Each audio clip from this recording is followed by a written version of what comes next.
Bismillahirrahmanirrahim. Halo what's up guys. Assalamualaikum warahmatullahi wabarakatuh. Welcome back to my channel Analisa Technical Smart Money Concept. Hari ini hari Sabtu tanggal 26 Oktober ya 2024. Kita akan kembali review analisa weekly analisa untuk satu minggu ke depan ya, mulai hari Senin tanggal 28 Oktober sampai tanggal 1 November ya 2024. Nanti di hari Jumat ada news yang high impact ya yang kita tunggu, yaitu non-farm payroll ya. Biasanya memang di minggu pertama, di hari Jumat minggu pertama itu ada NFP. Oke teman-teman, sebelum kita lanjutkan analisanya, saya akan infokan bahwasanya nanti di bulan November kita akan buka kelas lagi ya, di kelas terakhir tahun ini ya. Kelas mengenai analisa teknikal menggunakan strategi atau metode Smart Money Concept, yang berisi dari analisa teknikal secara mandiri, kemudian market structure yang advance, kemudian yang hal-hal yang penting ya, mentorship untuk para trader pemula.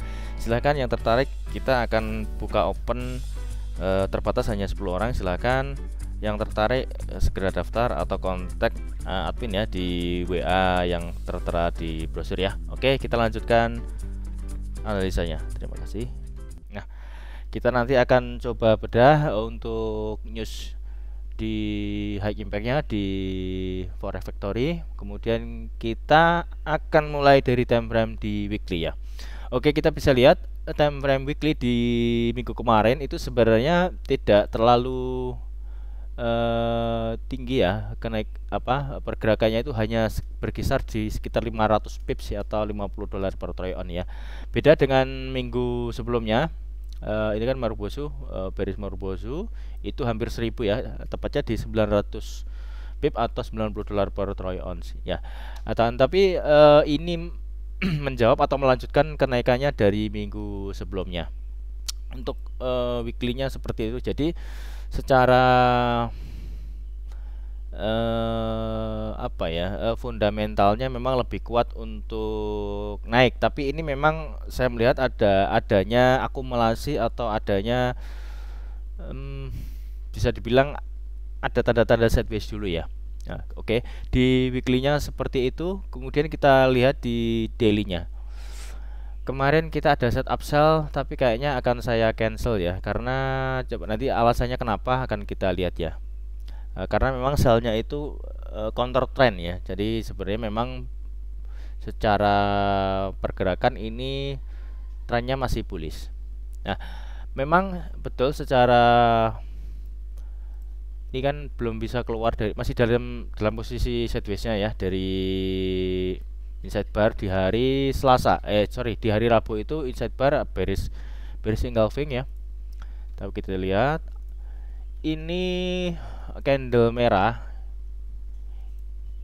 ini mengambil low di hari Senin ya, low weekly berarti diambil sama hari Rabu, kemudian dia lanjut aja, dan di hari Jumat kemarin penutupan candle daily itu muncul candle bullish pin bar, yang artinya ada rejection atau lumayan pergerakan kuat untuk bullishnya ya. Bayarnya ini ada gerak yang lumayan signifikan. Itu di daily-nya ya. Kemarin kita menunggu bila harga ini berhasil break di sini ya. Ini kan menjadi low di weekly-nya, ternyata dia tidak mengejar ke sana, hanya di sampai sini dia langsung ke atas lagi. Tapi dia masih dalam range area ya, di dalam range area untuk di weekly-nya. Oke, kita coba turunkan di 4 jam. Nah, di 4 jam justru ini yang akan menjadi pertimbangan saya ya. Jadi kemarin ini memang betul ada, kalau kita sell juga ada reasonnya gitu. Sebenarnya ini juga bagus, tapi di 4 jam ini, kalau 4 jam ini ya, sebenarnya 4 jam itu dari struktur marketnya ini kan sudah ambil inducementnya ya. Inducementnya di mana ya, sebentar. Inducementnya ini hanya 748. Oh, ini inducementnya justru di sini ya. Ternyata setelah kita teliti di 4 jamnya inducementnya di sini, jadi pullbacknya sudah ada high valid ya, di 4 jam high validnya di sini, di all time high-nya di harga 2758.45 itu all time high yang paling terakhir ya. Jadi kalau ngomong all time high, kita itu nggak terlalu ini sekarang ya, tidak terlalu kaget. Dulu itu wah all time high gitu ya, kayaknya susah tercapai, ternyata ini sering tercapai ya. Emang ini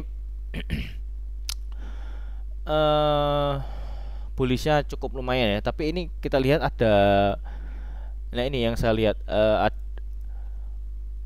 high-nya lebih tinggi, low-nya lebih rendah. Ini ada tanda-tanda QM. Cuman makanya ini salnya di sini sekali lagi, kalau memang kita mau entry sell di sini ya benar-benar harus cari konfirmasi entry. Kalau tidak ada change of character ya kita tidak akan entry ya di M5 atau di M15 ya. Ini sebenarnya kemarin kita sudah tandain tuh di area sini tuh di 2758, 2748. Nah, ini kenapa saya jadi agak ragu-ragu, karena ini candle bearish engulfing ini ada, ini kan sebagai initial break, ini close ya, ada candle besar bullish yang nge-close, artinya yang tadinya ini menjadi initial break ini berhasil di close sama candle hari di 4 jam ya, terakhir tuh ada close body candle. Apakah dia akan retrace kemudian melanjutkan kenaikannya, atau dia langsung ngebreak ya, menciptakan higher high baru atau all time high baru. Nah, itu yang saya menjadi pertimbangan kenapa saya kesalnya agak inilah ya, agak ragu-ragu ya.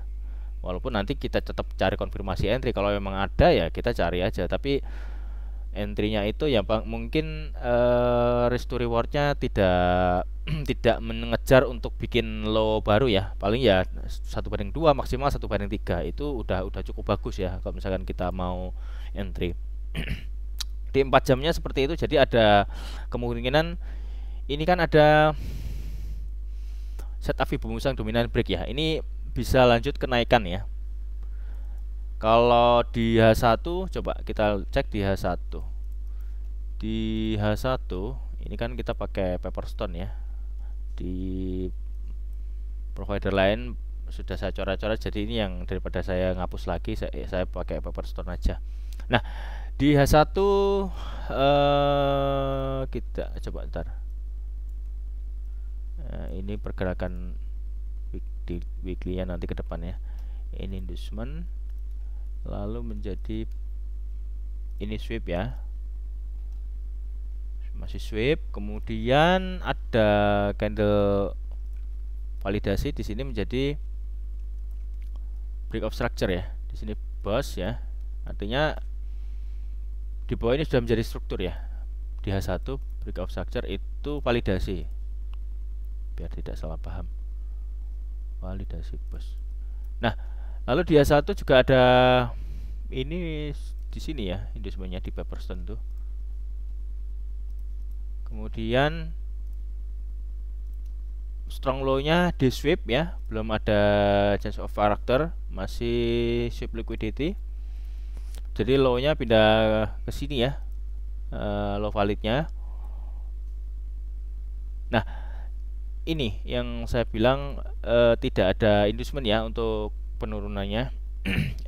Ini menjadi supply, ada 2 area kalau di H1. Lalu di sini ada order block. Nah, apakah mampu order block ini memberikan efek atau memberikan rejectionnya ya? Ya, kemungkinan kalau misalkan kita ambil posisi sell di area situ, ya maybe ini kan misalkan stop lossnya berapa, sekitar 60-an ya, atau 50 ya, 60 ya, 1/2, ini udah di sini sudah lebih 1/2, 1/245, hampir 1/3. Ini aja udah bagus ya, tapi ini terus terang saya melihatnya ada kuat naik ya kalau kita lihat dari daily, dan kalau kita lihat time frame yang lebih besar itu memang lebih ada kuat naik ya. Jadi kemarin itu kan kita ekspektasi itu harga melakukan retracement area demandnya, dimana kita sudah tandain ya kemarin. Nah, sebentar, coba kita hilangin dulu ini.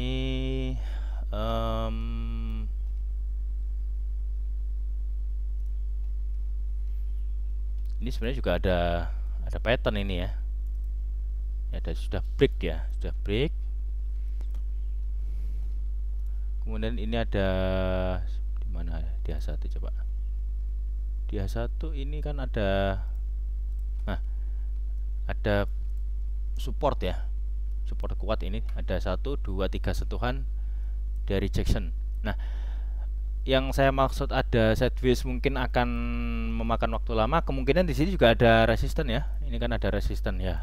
Sementara kita akan melihat kalau misalkan memang posisi sideways seperti itu ya, kita akan sell di area resisten, buy di area support, mungkin akan seperti ini ya. Tapi kemungkinan untuk harganya akan lebih kuat naik ya. Artinya kalau misalkan kita sell pun ya kita sudah ukur berapa risikonya, berapa lotnya yang kita resikokan ya. Seperti itu. Oke, untuk prediksi ke depan masih akan melanjutkan kenaikannya. Kayaknya masih belum bisa mengharapkan untuk retrace ya. Misalkan ini dia retrace, masih ada kemungkinan sideways ya. Coba kita cek di indeks dolar. Indeks dolar. Nah, di indeks dolar, nah kemarin kan kita sudah tandain ya bahwasanya di sini ada area demand dan dia ada reaksi di semasuk area demand ya. Ini kan demand ya, demand area, kemudian ada reaksi, dia lanjut kenaikan. Kemungkinan area yang akan dituju mana ya, ini dia menuju area, nah masih ke atas itu masih banyak ya area. Ini kan ada order block ya, order block di atas juga ada order block ya, di sini ada order block. Jadi ada dua area yang akan dituju oleh si indeks dolar. Jadi kemungkinan dolar ini ada kenaikan. Ya, tapi kalau kita analisa kemungkinan dolar naik, ya ini sama aja. Dia juga ada pattern bullish pennant di SAU juga tadi juga ada pattern bullish ya. Jadi sama-sama naik nih. Kalau misalkan ini mungkin terjadi anomali nih. Ya kita ikutin daily per daily-nya ya. Buat teman-teman yang belum subscribe, silahkan subscribe, kemudian klik like bila Anda menyukai video ini, lalu komen, share ke semua sosial media teman-teman, lalu nyalakan loncengnya agar mendapatkan video terbaru dari kami. Nah, buat teman-teman yang ingin join di VIP, silahkan klik link di deskripsi ya. Untuk mentorship kita masih open. Kemudian untuk channel gratisnya silahkan klik link di deskripsi. Oke, kita lanjutkan untuk analisanya. Di indeks dolarnya ada probability untuk naik ya, walaupun di sini sudah ada bearish engulfing. Nah, kita lihat di news ya, coba kita cek di news. Oke, kita sudah ada di news ya. Untuk minggu depan itu mulai hari Senin tanggal 28 Oktober sampai tanggal 1 November itu cukup banyak ya news release hype impact. Nanti kita akan coba update di daily analisa. Kita baca singkat saja. Di hari Selasa ada jam 9 malam ada CB Consumer Confidence, previousnya 98,7, forecastnya 99,2. Which is ini ada forecast atau prediksi adanya kenaikan atau efek positif terhadap indeks dolar ya, atau DXY. Kemudian di jam yang sama ada job opening ya. Ini previousnya 8,04 juta. Nah, ini forecastnya masih kosong ya. Kemudian di hari Rabu ada dua rilis data di jam yang berbeda. Yang pertama 7.15 itu IDP non-farm employment change. Ini previousnya 143.000, forecastnya 106.000. Ada penurunan. Jadi ini secara angka ini prediksinya ada penurunan. Jadi adanya ketersediaan lapangan pekerjaan yang ini justru akan menurun. Jadi ini mengakibatkan bad untuk indeks dolar ya, atau bad USD. Kemudian di jam yang berikutnya 7.30 selisih 15 menit ada advance GDP ya, quarter of quarter itu masih sama 3%. Kemudian di hari Kamis ada 3 rilis data ya, beruntun ya, di 7.30 waktu Indonesia Barat atau setengah 8 malam atau open market di US atau waktu New York. Itu yang pertama, Core PCI Price Index month of month itu itu previousnya 0,1%, forecastnya 0,2%. Ini ada kenaikan ya prediksinya, jadi ada good untuk indeks dolar. Kemudian yang kedua ada employment cost index quarter of quarter, ini naik. Sama, ini juga dua-duanya naik ya. Jadi 0,9%, forecastnya 1% ya. Kemudian yang berikutnya unemployment claims. Nah, ini masih kosong, jadi belum masih tanda tanya ya. Previously yang terakhir itu 227.000. Nah, kemudian di hari Jumat ya, ini yang akan kita tunggu-tunggu ya. Yang pertama average hourly earning month of month itu 0,4%, justru dia ada penurunan ya, forecastnya 0,3%. Kemudian non-farm employment atau NFP, non-farm payroll, angkanya ini cukup signifikan ya. Jadi previousnya 254.000, kemudian forecastnya 131.000. Ini cukup banyak ya penurunannya ya. Jadi ini kemungkinan untuk indeks dolar ada efek yang cukup negatif ya di hari Jumat atau NFP. Jadi NFP kemungkinan besar kita akan cari buy untuk XAU atau untuk pair lawan dari dolar ya, termasuk ya euro atau pound sterling atau dan yang lain sebagainya ya. Jadi untuk NFP mungkin nanti akan kita update lagi ya untuk di daily analisa, tapi sementara kita baca di weekly-nya ini seperti ini ya. Kemudian di jam berikutnya di jam 9 malam itu ada lanjutan ya, ada ISM Manufacturing PMI, previously 47,2.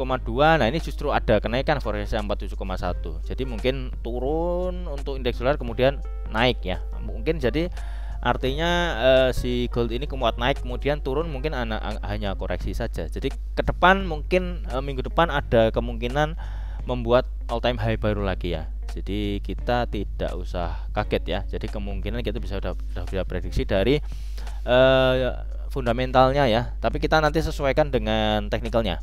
Oke, kita kembali ke chart. Oke, kita sudah ada di chart. Jadi pergerakannya untuk daily-nya ini jelas banget ya. Kalau misalkan di daily ada bullish pin bar, jadi ada rejection, ada kemungkinan kelanjut kenaikan ya. Jadi mungkin ya kemarin kita ada sebenarnya sudah mendekati, tapi saya jadi agak ragu-ragu misalkan sell di situ ya, mendingan udah atau nggak apa-apa kalau misalkan kita entry di sini ya, stop loss kita ukur. Kalau misalkan kena stop loss ya kita sudah tahu berapa risikonya gitu. Sebenarnya juga nggak ada masalah gitu. Yang penting kita tradingnya sudah diukur awalnya, kita sudah mitigasi resikonya berapa. Jadi tidak ada yang namanya overload atau overtrade ya. Jadi kita sudah batasi resikonya. Tapi kalau misalkan kita mau ngebuy ya, posisinya mungkin nunggu breakout, apakah nanti takutnya ini juga jadi fake out gitu loh. Yang sudah terakhir ini all time high sweep kemudian turun, all time high sweep turun. Nah, ini agak harus lebih hati-hati aja gitu ya. Jadi ini ada kemungkinan menurut saya di minggu depan sebelum NFP ya biasanya kan memang akan sideways dulu ya, akan sideways dulu, ada akumulasi, kemudian harga itu akan mengarah atau mendistribusikan ke arah yang antara naik ataupun turun ya. Jadi setelah akumulasi akan mengarah ke harga kelanjutannya ya.